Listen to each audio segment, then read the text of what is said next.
এই রং তুলির কাজ কেন করছো? আমরা এগুলো তুলে ধরছি, এত সংগ্রাম যে করেছি, এই সংগ্রামগুলো আমরা ছবির মাধ্যমে তুলে ধরার চেষ্টা করছি। আমাদের শহীদ ভাইদের জন্য আমরা এগুলো করছি, যেন আর কখনো কোনো কিছু না হয়।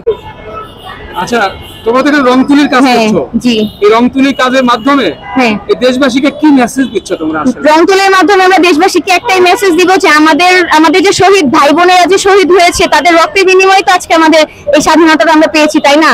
তো দেশবাসীকে এই রং তুলির মাধ্যমে আমরা আমাদের মনের যে কষ্ট, আমাদের মনের যে কথা, সেগুলোই হচ্ছে আমরা দেশবাসীকে জানাতে চাই, প্রকাশ করছি। এই আমাদের এই আন্দোলন করতে গিয়ে যেসব শিক্ষার্থী জীবন দিয়েছে, শহীদ হয়েছে, তাদের বিষয়ে তোমাদের কি করণীয় বা কি? তাদের বিষয়ে একটাই বললো যে আমরা তো আর কাউকে যাতে আমাদের যে শহীদ ভাই বোনরা আছে, আমাদের আবু সাইদ ভাইয়া, আমাদের মুগ্ধি ভাইয়া, তাদের মতো যাতে আর কাউকে যাতে এভাবে যাতে রক্ত জীবন যাতে না দিতে হয়, কখনোই যাতে এভাবে আমাদের শহীদ যাতে হতে না হয়। তোমার কাছে প্রশ্ন, এই যে আমাদের দেশের আইন শৃঙ্খলা বাহিনীর বিষয়ে তোমার কি কোনো মন্তব্য আছে, বলার আছে কিছু তাদেরকে? জি, আমাদের পুলিশ, তাদের উচিত মানুষদের সেবা করা, তাদের কোনো সরকারের পিছে পড়ে থাকার কোনো দরকার নেই, কিন্তু তারা এরকম করেনি।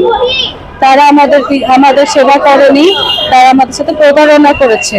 এজন্য আমরা চাই তারা যেন ঠিক হয়ে যায় এবং আমাদের আবার সেবা দেয়। এবং তাদের যে আইন শৃঙ্খলার যে ব্যাপারটা, এটা যাতে আরো খুব ভালোভাবে যাতে তারা যাতে উন্নত করে এবং তারা যাতে খুব ভালো মতো যাতে পরিচালনা করতে পারে, তাদেরকে অবশ্যই সেই বিষয়ের দিকটি খেয়াল রাখতে হবে।